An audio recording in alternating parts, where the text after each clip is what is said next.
But speaking of dark horses, though, Group A, there's quite. I mean, there's a glut of under 23 players in that group. It is the group which has the most players aged 23 and under. But a large portion of that is from the Turkey squad.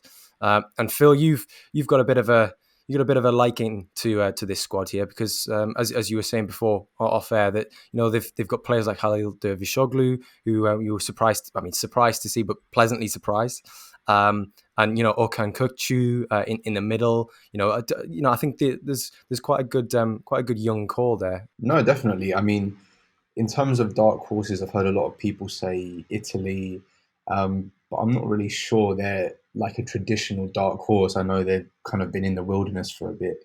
But yeah, Turkey for sure, having sort of looked at their squad and what some of their players have done this year, got just a sneaky little suspicion that they could do something this year. And like you said, a couple of really interesting young players. I mean, I've got a couple of interests here with Mert Mulder, for example, who I've profiled in one of the Scouted Football handbooks before. He's a sort of a right back, right wing back from Sassuolo. I mean, particularly in the defence, you see a few names there, and you think, wow, this could really, I mean, Zeki Celik from Lille, who just won the league. I know he's a bit older than our sort of 23 sort of cut off, but he's just had a really impressive season.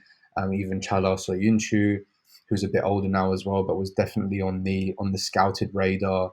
Mary Demiral, there's a lot of good talent there, and I think if they can sort of blend that youth with a couple of experienced heads, in the midfield, for example, and even up front with the unlikeliest goal machine in Europe, Burak Yilmaz. I don't know where that season came from, but it was, a joy to watch him really.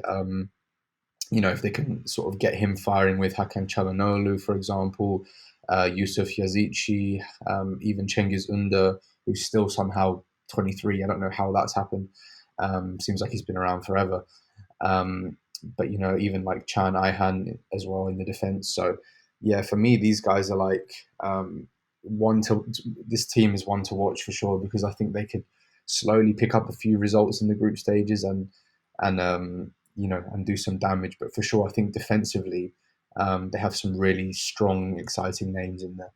Yeah, Turkey had one of the best defensive records in qualifying, so that is something which I think should be something which could be kept an eye on in Group A certainly. But speaking of dark horses, of course, my pick for the dark horse award, I think we're going to coin that now, is Denmark because they have a number of young players there that are of interest and the one and Steve, you're going to have to correct me on this because they did not have on UEFA's very, very helpful how to pronounce every player at the Euros name sheet. They did not have Jonas Wind, but we did find an under 21 European Championships how to pronounce names sort of guide from 2019. And Steve, would you do the honors? Well, I believe it says Vind, but you can never really know with these UEFA pronunciation guides. They can tend to be a little bit dodgy, but we'll go with Vind. I think we'll go with Jonas Wind, and if we start to hear Wind or Vind on commentary throughout the Euros, then you'll know we're wrong. But now there's no way that you're going to forget him when he appears on the pitch because he's only starting to sort of break out essentially in international football. He suffered, I think it was two major knee injuries so far, two major injuries. I know that at least.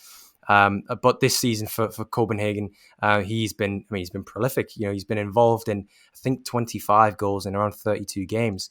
So he's very very very effective for one of the better teams in Denmark. And yeah, he's a very tall forward. He's got a very good strike on him.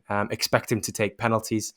Perhaps not in this Denmark team, but if they do get through to the knockouts, which I'm tipping as my sort of dark horse, then if there's a penalty shootout in the midst, then expect Jonas to step up and take one. But he's Denmark are my pick, and he's sort of the player that I'm singling out from Denmark. Steve, have you got anyone that you'd like to shine a spotlight on?